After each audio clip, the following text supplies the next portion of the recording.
KCN news కు స్వాగతం. ఈనాటి ముఖ్యాంశాలు. పలమనేరు ప్రజాగలం సభలో నారా చంద్రబాబు నాయుడు చేసిన ఆరోపణలపై పలమనేరు వైసీపీ ఎమ్మెల్యే వెంకటేగౌడ ఘాటైన వ్యాఖ్యలు చేశారు. గురువారం గంగవరం మండలంలోని డ్రైవర్స్ కాలనీలో వైకాపా నుంచి 20 కుటుంబాలు తెలుగుదేశం పార్టీలో చేరాయి.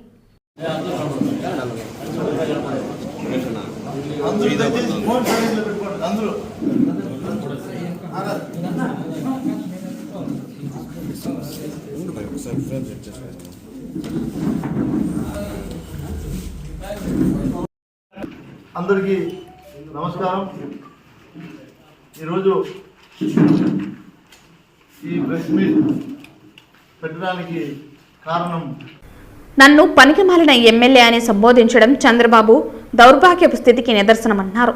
చంద్రబాబు హయాంలో మంత్రిగా ఉన్న అమ్మర్పై నన్ను 32,000 ఓట్ల మెజారిటీతో ప్రజలు నన్ను గెలిపించారని అన్నారు. 2019 ఎన్నికలలోనే పనికిమాలిన వారు ఎవరని ప్రజలు నిర్ణయించారని తెలిపారు. కాబట్టి పనికిమాలిన వారు ఎవరన్న ప్రశ్నకు సమాధానం చంద్రబాబు విజ్ఞతకే వదిలేస్తున్నామన్నారు. ఇసుక దోపిడీ గురించి మాట్లాడే అర్హత టీడీపీకి లేదని పలమనేరు ఎమ్మెల్యే అన్నారు. చంద్రబాబు తన పాలనలో ఇసుక ఉచితమని టీడీపీ నాయకులకు దోచుకునే అవకాశం కల్పించాడని అన్నారు. వైసీపీ ప్రభుత్వం ఇసుక దోపిడీని అరికట్టేందుకు ప్రత్యేక ప్రణాళికలు అమలు చేశారని, దోపిడీ చేసి పంచుకోకుండా ఇసుకపై ఆదాయాన్ని ప్రభుత్వ ఖజానాకు చేరేలా చేసిన ఘనత తమ ప్రభుత్వానికి దక్కిందన్నారు. ఇసుక పోయి వచ్చిన ఆదాయాన్ని కూడా సంక్షేమ పథకాల రూపంలో ప్రజలకే పంచిపెట్టిన సీఎం జగన్ నిపుణులతో అధిక ఇసుక నిల్వలు గల ప్రదేశాలను గుర్తించి రీచ్లు ఏర్పాటు చేసింది వైసీపీ ప్రభుత్వమేనని అన్నారు. భూగర్భ జలాలు అంతరించకుండా జాగ్రత్త పడ్డ సీఎం మా జగనన్నని, బినామీ పేర్లతో రోడ్డు కాంట్రాక్ట్ దక్కించుకున్న అమరు పనులు చేయకుండా ప్రజలను ఇబ్బందులకు గురి చేశాడని అన్నారు. ప్రజల కోసం తన బినామీ శ్రీనివాస కన్స్ట్రక్షన్ నుండి సబ్ కాంట్రాక్టర్తో రోడ్డు పనులు నేను పూర్తి చేశానని అన్నారు. నేను చేసిన రోడ్డు పనులకు శ్రీనివాస కన్స్ట్రక్షన్ నుంచి 10% మామూలు వసూలు చేసిన గనుడు మాజీ మంత్రి అమర్ అని అన్నారు. ఇదే శివాలయంలో నేను సత్య ప్రమాణానికి సిద్ధమని ఎమ్మెల్యే వెంకటేగౌడ అన్నారు. మేము చేసిన రోడ్డు పనులకు మామూలు తీసుకోలేదని ప్రమాణం చేయగలవా అని అమర్కు వెంకటేగౌడ సవాల్ విసిరారు. ఏదైతే నిన్నటి దినాన ఇద్దరు శాశ్వత మాజీలు, అంటే ఇక వాళ్ళు శాశ్వతంగా మాజీగానే ఉంటారు కాబట్టి, ఒక మాజీ ముఖ్యమంత్రి, ఒక మాజీ మంత్రి పలమనేరులో ప్రజాగలం అనే పేరుతో నిర్వహించినటువంటి సభలో ప్రసంగించినటువంటి మాటల గురించి, ఏదైతే వాళ్ళు ఆరోపణలు చేశారో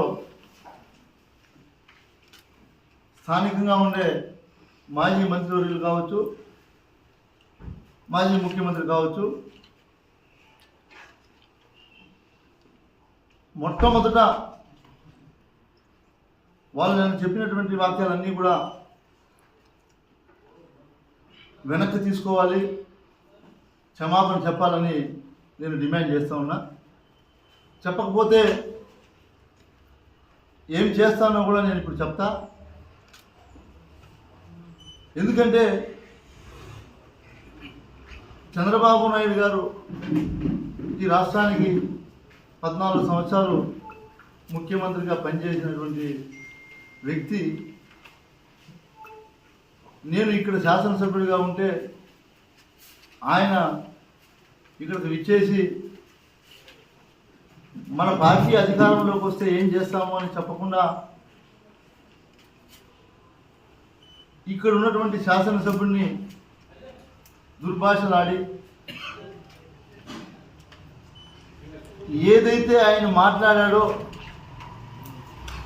ఒక్కటి కూడా నిజం లేకుండా అన్నీ కూడా అవాస్తవాలు మాట్లాడటం జరిగింది. నన్ను దుర్మార్గుడు అని కూడా మాట్లాడడం జరిగింది. నిన్ను తిట్టినటువంటి వ్యక్తి, పార్టీలు మారినటువంటి వ్యక్తి, ఆయన అన్ని రోగాలకి ఏదో మందు అంట. అన్ని రోగాలకి మందు అయితే మన కరోనాకి ఆయనే వాడుకోవాల్సిందే. యాడిపోయింది ఈ మందు? కరోనా టైంలో, కరోనా సమయంలో ఈ మందుని వాడుకుంటే బాగుండేదేమో అని కూడా నాకు వింటే నవ్వు వచ్చింది. నువ్వు భయపడి హైదరాబాద్లో దాక్కున్నావు, ఈయనేమో బెంగళూరులో దాక్కున్నాడు.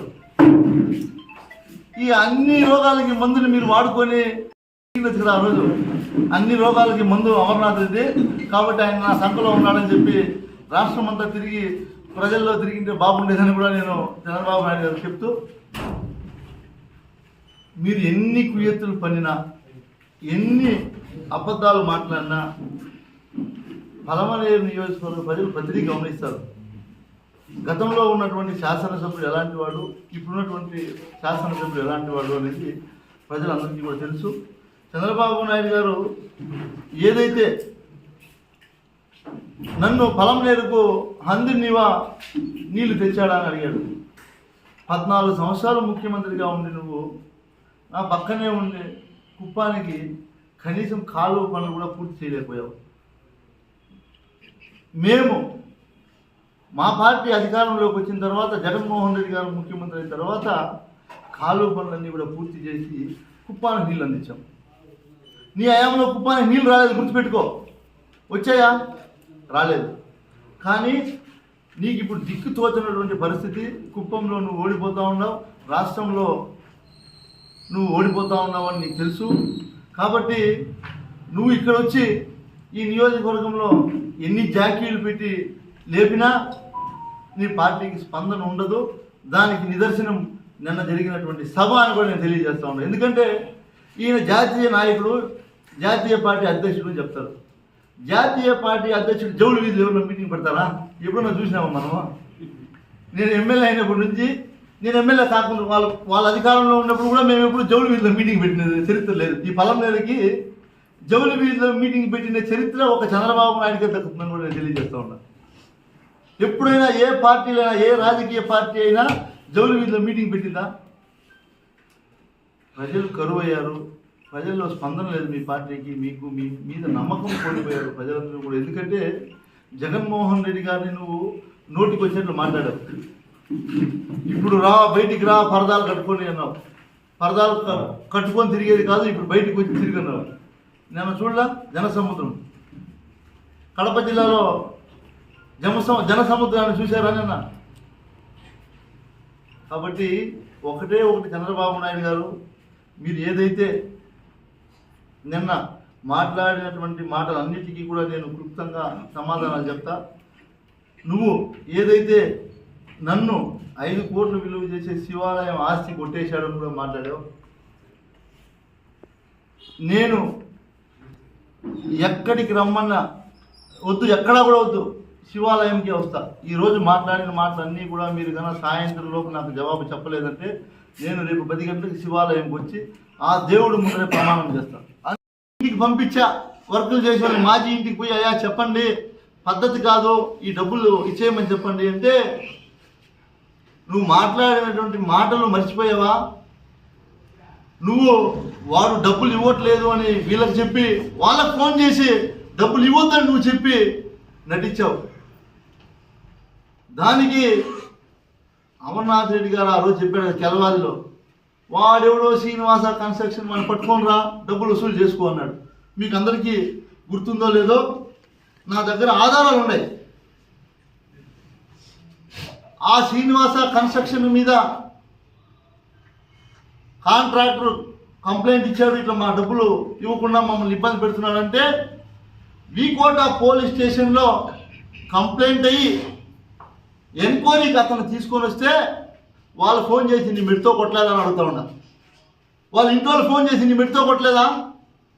ఏదైనా అమర్నాథ్ రెడ్డి నీ వల్ల మా ఆయన్ని పోలీస్ స్టేషన్కి ఎత్తుకోపోయారు అడగలేదా? వాళ్ళు వచ్చి పోలీస్ స్టేషన్లో చెప్పిన సమాధానం ఏమంటే, అయ్యా మీరు పని చేశారు, మీ డబ్బులు మా దగ్గర ఉంది, కానీ ఆయన ఇయ్యద్దంటా ఉన్నాడు.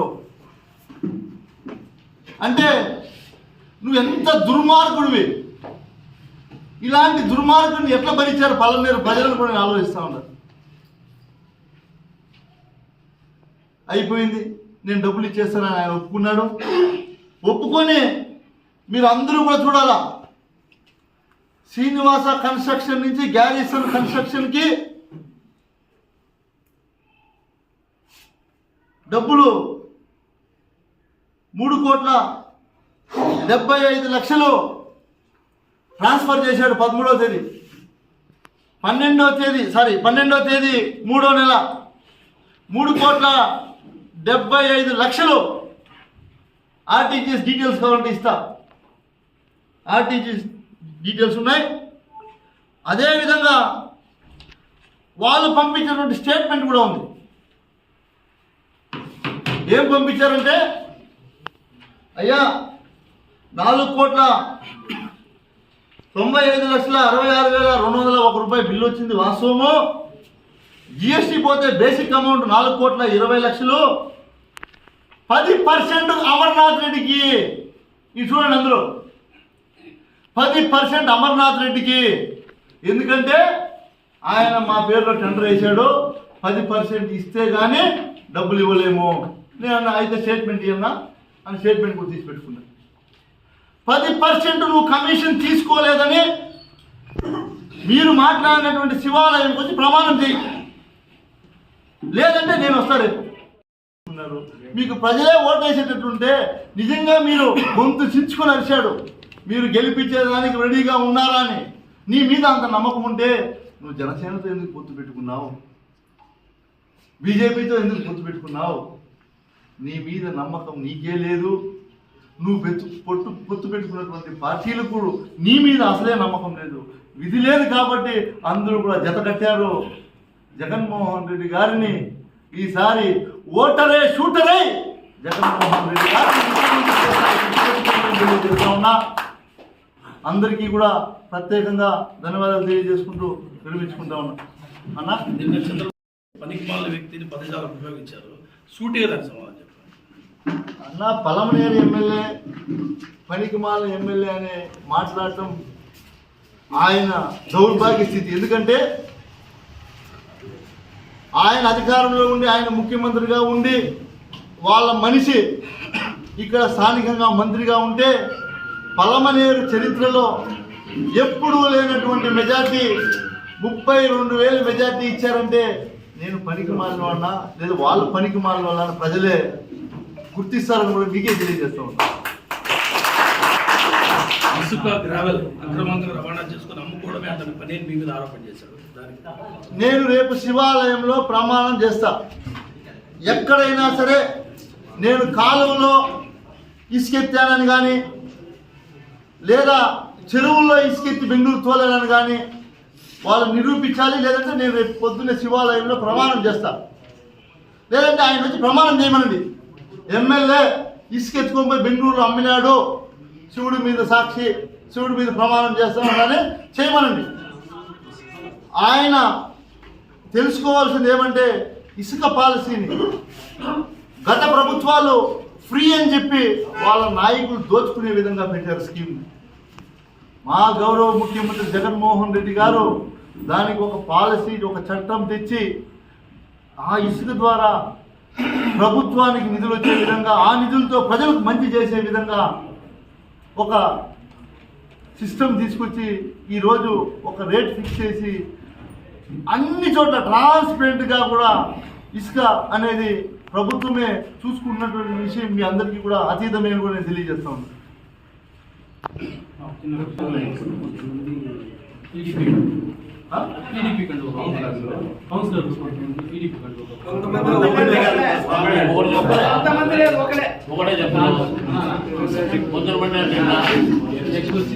కొన్ని చోట్ల వచ్చింది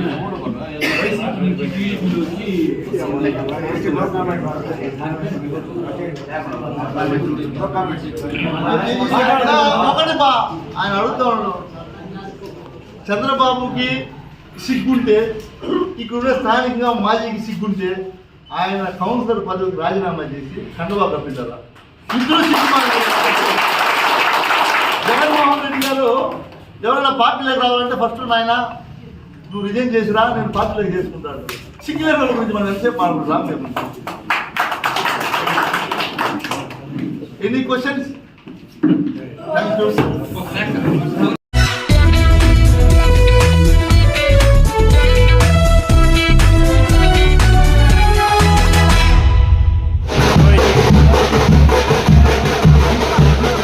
గంగవరం పంచాయతీ వైకాపాలో క్రియాశీలకంగా పనిచేసిన స్వాతి మరియు కిరణ్ల ఆధ్వర్యంలో 20 కుటుంబాల వారు టీడీపీలో చేరగా వారికి మాజీ మంత్రి అమర్నాథ్ రెడ్డి పార్టీ కండువాలు వేసి సాదరంగా పార్టీలోకి ఆహ్వానించారు. ఈ సందర్భంగా ఏర్పాటు చేసిన సమావేశంలో మాజీ మంత్రి అమర్నాథ్ రెడ్డి ప్రసంగించారు.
కార్యక్రమాన్ని విచ్చేసిన ప్రీతమ నాయకులు మాజీ మంత్రివర్యులు అమర్నాథ్ గారికి స్వాగతం సుస్వాగతం తెలియజేస్తున్నాం. కిరణ్ గారు ఈరోజు సుమారుగా డ్రైవర్స్ కాలనీకి సంబంధించి 20 కుటుంబాలు ఈరోజు వైఎస్ఆర్సీపీ పార్టీ నుంచి తెలుగుదేశం పార్టీలోకి రావడం, మన అమర్నాథ్ గారి సారథ్యంలో మేము అమర్తో మీ అందరితో కలిసి ఒక కుటుంబ సభ్యుల వల్ల మేము పనిచేస్తామని చెప్పి స్వాతి గారు, వారి సోదరులు కిరణ్ గారు, మిగిలిన వారందరూ కూడా రావడం, ఈ చేరిన 20 కుటుంబాలని ఇప్పుడు మన ప్రీతమ నాయకులు మాజీ మంత్రివర్యులు అమరన్న గారి చేతుల మీదుగా వారికి కండువాలు కప్పి పార్టీలోకి సాధారణంగా కూడా ఆహ్వానించడం జరుగుతుంది. గంగవరం గ్రామ పంచాయతీ సర్పంచ్ అభ్యర్థిగా పోటీ చేసి ఈరోజు తెలుగుదేశం పార్టీలోకి వస్తున్న శ్రీమతి స్వాతి గారికి అన్నగారు తెలుగుదేశం పార్టీ కండువా కప్పి సాధారణంగా వారిని ఆహ్వానించడం జరుగుతుంది.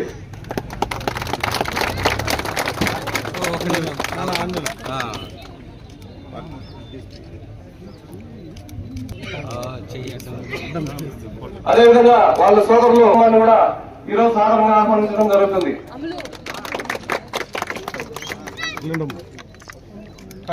సుబ్రహ్మణ్యం గారు,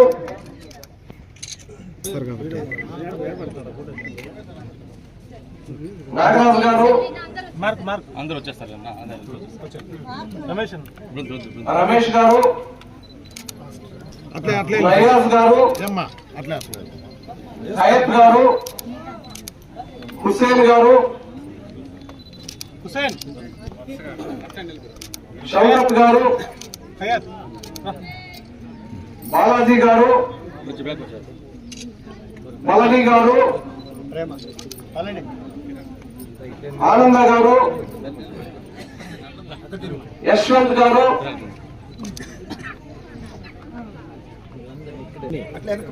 మార్క్ గారు,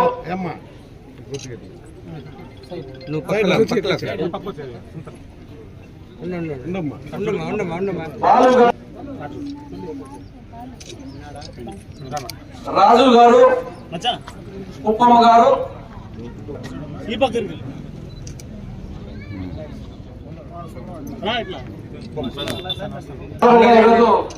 తెలుగుదేశం పార్టీలోకి అన్నగారు ఆహ్వానిస్తున్నారు. రండి, ముందుకు రండి. మీరు లేడీస్ ముందు ఉండండి. బాలు గారు,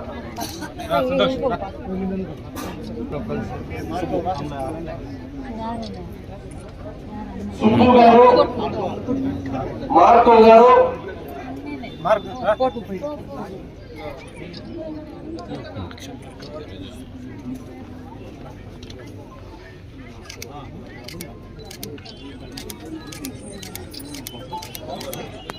రెంటపుట్ల నుంచి సుబ్బు గారు కూడా ఈ రోజు పార్టీలోకి రావడం జరుగుతోంది. అదేవిధంగా మన్నారాయణపల్లి నుంచి యువనర్ గారు, చిన్నూరు నుంచి రామచంద్ర గారు,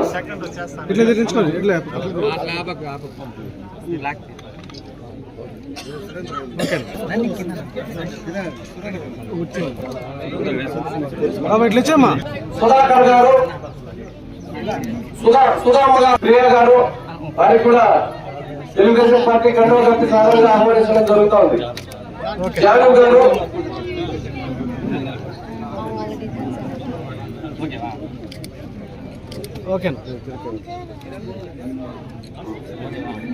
వెంకీ గారు, రాజేష్ గారు,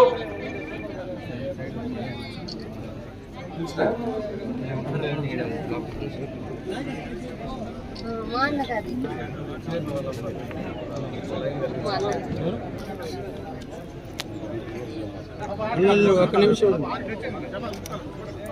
ఫోటో తీసుకోవాలి. సంవత్సరాలుగా జగన్మోహన్ రెడ్డి గారి పాలన ఏ రకంగా ఉందనడానికి నిన్న పలమనేరు మీటింగే ఉదాహరణ. నిన్న చంద్రబాబు నాయుడు గారు పలమనేరుకు వచ్చినప్పుడు ఎక్కడ ఎవరిని ఏ బండ్లు పెట్టకపోయినా దాదాపు 35,000 పైచిలకు ఆ యొక్క కార్యక్రమానికి వచ్చారంటే ఈరోజు ప్రజలు ఏమనుకుంటున్నారు, ఈ ప్రభుత్వం పైన ఏమనుకుంటున్నారు, ఈ ప్రభుత్వం పైన ఏ రకంగా విసిగిపోయారో, ఈ యొక్క వ్యవస్థలను ఏ రకంగా ఈ ప్రభుత్వం నాశనం చేసింది అనేది, ఈ మార్పు ఖచ్చితంగా కావాలా అనేది పలమనేరు నియోజకవర్గ ప్రజల్లో ఉందనడానికి నిన్న జరిగినటువంటి సమావేశమే ప్రత్యక్ష ఉదాహరణ అని చెప్పి ఈ సందర్భంగా కూడా తెలియజేసుకుంటున్నాను. అదేవిధంగా అన్ని రకాలుగా ఈ ప్రభుత్వం వచ్చిన తర్వాత ముఖ్యంగా యువకుల భవిష్యత్తు పూర్తిగా కూడా నాశనం అయిపోయే ప్రమాదం ఉంది. ఈరోజు జగన్మోహన్ రెడ్డి గారు నేను ఒకే ఒక కార్యక్రమం చేస్తా, అప్పు తెస్తా, బటన్ నొక్కుతా, నేను అమ్మ ఒడేసిన మీ ఇంట్లో నిత్యావసర వస్తువుల ధరలు 100%, 200% పెంచేస్తా, కరెంటు ఛార్జీలు పెంచుతా, బస్ ఛార్జీలు పెంచుతా, డీజిల్ పెంచుతా, గ్యాస్ పెంచుతా, పెట్రోల్ పెంచుతా, అన్ని రకాల కార్యక్రమాలు 10 రూపాయలు ఒక కుటుంబంకు ఇచ్చి 100 రూపాయలు పన్నుల రూపాయలు మళ్ళీ వెనక్కి తీసుకుంటా ఉంటే అది ఎంతవరకు వాళ్ళకి సహాయం చేశారనేది అర్థం చేసుకోవాలని చెప్పి ఈ సందర్భంగా తెలియజేసుకుంటున్నాం. ఇంకొక పక్క యువకులకు కావలసినటువంటి ఉపాధి అవకాశాలే లేవు. ఈరోజు అన్ని రకాలుగా యువతకు అన్యాయం జరిగేటువంటి కార్యక్రమాలు పూర్తిగా గత ప్రభుత్వంలో మెగా డిఎస్ పెడతారన్నాడు. ఈ రోజు దాకా కూడా ఆ డిఎస్సిని పూర్తిగా చేసే పరిస్థితి లేదు. ఒక పక్క ఉద్యోగులందరినీ కూడా సిపిఎస్ ఇస్తారన్నాడు, దాన్ని నాశనం చేశాడు. ఈరోజు ఆ సిపిఎస్ కి సంబంధించి వారంలో ఇచ్చేస్తానని చెప్పినటువంటి వ్యక్తి 5 సంవత్సరాలుగా దానిపైన మాట్లాడేటువంటి పరిస్థితి లేదు. గత ఎన్నికల్లో ఉద్యోగస్తులు మొత్తం కూడా వన్ సైడ్ గా జగన్మోహన్ రెడ్డి నాయకత్వాన్ని బలపరిచారు. ఆ రాజశేఖర రెడ్డి కుమారుడుగా ఈరోజు ఏదైతే స్వాతి గారు కానీ వాళ్ళ కుటుంబం చెప్పినట్టు రాజశేఖర రెడ్డిని చూసి మేము జగన్మోహన్ రెడ్డికి ఓట్లేసామని, రాజశేఖర రెడ్డిని చూసి జగన్మోహన్ రెడ్డికి ఓట్లేసినటువంటి ప్రతి వ్యక్తిని, ప్రతి కుటుంబాన్ని, ప్రతి వర్గాన్ని, అందరినీ కూడా అన్యాయం నాశనం చేసినటువంటి పరిస్థితి ఈ 5 సంవత్సరాలుగా జగన్మోహన్ రెడ్డి గారు చేశారు. తెలుగుదేశం పార్టీ ఎన్డీఏలో పనిచేస్తే ఈరోజు ఎన్డీఏలో మీరు ఎందుకు చేశారు, ఇక్కడ మైనారిటీలకు అన్యాయం జరుగుతుందనేది సోషల్ మీడియాలో మాట్లాడుతూ ఉన్నారు. నేను అడుగుతున్నా, ఆ రోజు 1999లో ఆ రోజే ఎన్డీఏలో చేరాం. ఆ రోజే వాజ్పేయి గారు ప్రధానమంత్రిగా ఉన్నారు. వాజ్పేయి గారు ప్రధానమంత్రిగా ఉన్నప్పుడు ఒక ముస్లిం వ్యక్తిని రాష్ట్రపతిని చేసినటువంటి వ్యక్తి ఎవరో అనేది మీరు గుర్తించారని అడుగుతా ఉన్నారు. ఆ రోజు చంద్రబాబు నాయుడు గారే అబ్దుల్ కలాం గారిని తీసుకొచ్చి ముఖ్యమంత్రిని చేశారు, రాష్ట్రపతిని చేశారు. అదేవిధంగా ఆ రోజు ముస్లింలకు సంబంధించినటువంటి షాదీ మహల్ కానీ, ఈద్గాలకు, దర్గాలకు కానీ, ఆ రోజు వాళ్ళకు కావాల్సినటువంటి మైనారిటీ కార్పొరేషన్లు కానీ అన్నిట్లో కూడా ఆ రోజు డబ్బులు ఇచ్చి పనిచేసినటువంటి సందర్భాన్ని గుర్తు చేస్తా ఉన్నా. మళ్ళీ 2014 నుంచి 19 వరకు గత ఎన్నికల్లో కూడా ఎన్డీఏతో కలిసి పోటీ చేశారు. ఆ రోజు నుంచి ఈ రోజు దాకా ముస్లింలకు షాదీ మహల్ కానీ, ఈద్గాలు కానీ, దర్గాలు కానీ, ఇమాములకు కానీ, మౌజములకు కానీ డబ్బులు ఇచ్చినటువంటి కార్యక్రమం. విదేశాల్లో చదువుకున్నటువంటి ముస్లిం యువకులు కానీ, మైనారిటీలకు సంబంధించినటువంటి క్రిస్టియన్ యువకులకు కానీ బయట చదివించుకోవడానికి అవకాశం కల్పించింది కూడా గత ప్రభుత్వంలో చంద్రబాబు నాయుడు గారే. హజ్ యాత్రకు డబ్బులు ఇచ్చింది కూడా చంద్రబాబు నాయుడు గారే. రంజాన్ తోఫా ఇచ్చింది చంద్రబాబు నాయుడు గారే. దుకాన్ और మకాన్ కార్యక్రమం ఇచ్చింది చంద్రబాబు నాయుడు గారే. దుల్హన్ స్కీమ్ ఆడబిడ్డలకు పెళ్లి చేసుకునేదే డబ్బులు ఇచ్చింది చంద్రబాబు నాయుడు గారే. సంక్రాంతి కానుక ఇచ్చి, రంజాన్ తోఫా ఇచ్చి, క్రిస్టియన్లకు కూడా క్రిస్మస్ కానుక ఇచ్చింది చంద్రబాబు నాయుడు గారు. అవునా కాదా అని అడుగుతా ఉన్నా. నీకు ఆ మైనారిటీల ప్రేమ ఉండేటువంటి ఈ జగన్మోహన్ రెడ్డి ఈ 5 సంవత్సరాల్లో ఈ కార్యక్రమాలు కనీసం ఏదైనా నువ్వు ఇచ్చానని చెప్పుకునే పరిస్థితి నీకుందా జగన్మోహన్ రెడ్డి? కనీసం నువ్వు మాట్లాడడానికి మీకు నోరెట్లు వస్తుందో చెప్పాలి కదా అని చెప్పి ఈ సందర్భంగా కూడా నేను అడుగుతా ఉన్నా. ఆ రోజు నుంచి ఎప్పుడు ఎన్డీఏలో కలిసినా, ఎప్పుడు కేంద్ర ప్రభుత్వంతో కలిసినా ఆంధ్ర రాష్ట్రంలో ఏ మైనారిటీకి, ఏ ముస్లింలకు ఎప్పుడైనా కించిత్తు వాళ్లకు, వాళ్ళ మనోభావాలకు, మతానికి సంబంధించినటువంటి విషయాల్లో ఎప్పుడైనా ఆయన చంద్రబాబు నాయుడు గారు అధికారంలో ఉన్నప్పుడు చిన్న సమస్య, చిన్న ఇబ్బంది వచ్చిందా చెప్పగలవా జగన్మోహన్ రెడ్డిని అడుగుతా ఉన్నా.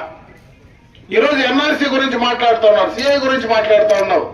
అసలు కేంద్ర ప్రభుత్వంతో, మోడీ గారితో నువ్వు చీకటి ఒప్పందాలు చేసుకునింది నువ్వు జగన్మోహన్ రెడ్డిని అడుగుతా ఉన్నా.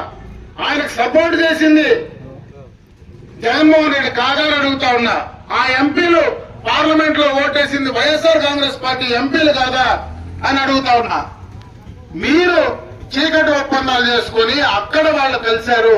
తెలుగుదేశం పార్టీ ధైర్యంగా ఈ రాష్ట్ర ప్రయోజనాల కోసం సెక్యులర్ భావాలు కలిగినటువంటి తెలుగుదేశం పార్టీ, కీర్తిశేషులు నందమూరి తారక రామారావు గారు ఏ రోజు పార్టీ పెట్టాడో ఆ రోజు సెక్యులర్ భావాలు కలిగినటువంటి వ్యక్తి, లౌకిక వాదాన్ని కలిగినటువంటి వ్యక్తి కీర్తిశేషులు నందమూరి తారక రామారావు గారు. ఆ పార్టీ ఎప్పుడూ కూడా లౌకికవాదాన్ని బలపరుస్తూ వచ్చాం. అందుకే ఏ ముస్లిము, ఏ క్రిస్టియను ఈ రాష్ట్రంలో భయపడాల్సిన పని లేదు. మరీ ముఖ్యంగా ఈ నియోజకవర్గంలో ఏ ముస్లిము, ఏ క్రిస్టియను బాధపడి భయపడాల్సిన పని లేదు. మీకు అడ్డంగా మీకు ఇబ్బంది కలిగితే మేము ముందుండి మీకు నిలబడతామని చెప్పి సందర్భంగా కూడా నేను మీకు తెలియజేస్తాను.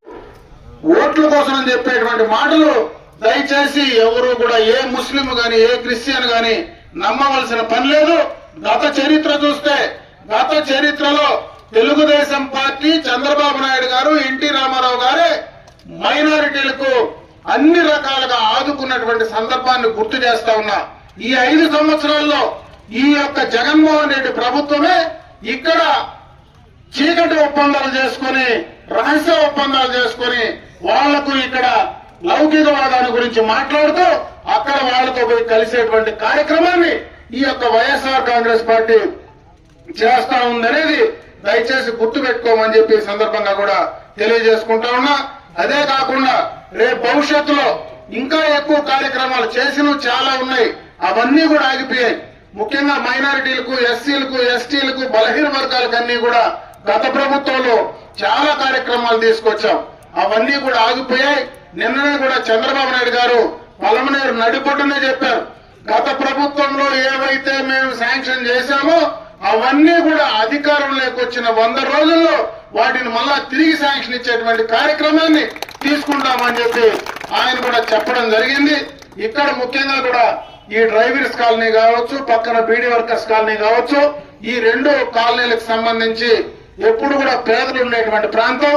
ఇక్కడ మీకు ఎప్పుడు ఏ అవసరం వచ్చినా ఖచ్చితంగా కూడా మీకు అందుబాటులో ఉండి మీకున్నటువంటి ఈ యొక్క కార్యక్రమాలు చేయడానికి తప్పనిసరిగా కూడా మేము అందుబాటులో ఉండి పూర్తి చేస్తామని తెలియజేసుకుంటూ, ఈ రోజు ముఖ్యంగా స్వాతి గారు కానీ మీరందరూ కూడా ఈ తెలుగుదేశం పార్టీలోకి రావడం, మీరు కూడా అందరం కలిసి పనిచేసేటువంటి కార్యక్రమాన్ని మనం ముందుకు వెళ్దాం. రేపు ఎన్నికల్లో మరి నా గుర్తు సైకిల్ గుర్తుకు ఓట్లేసి మీరు గెలిపించి నన్ను అసెంబ్లీకి పంపించండి. ఖచ్చితంగా మీ యొక్క కార్యక్రమాలన్నీ కూడా చేయడానికి ఈ రాష్ట్రంలో ఉమ్మడి అభ్యర్థిగా నేను మీకు అన్ని కార్యక్రమాలు చేస్తానని చెప్పి తెలియజేసుకుంటూ జై తెలుగుదేశం.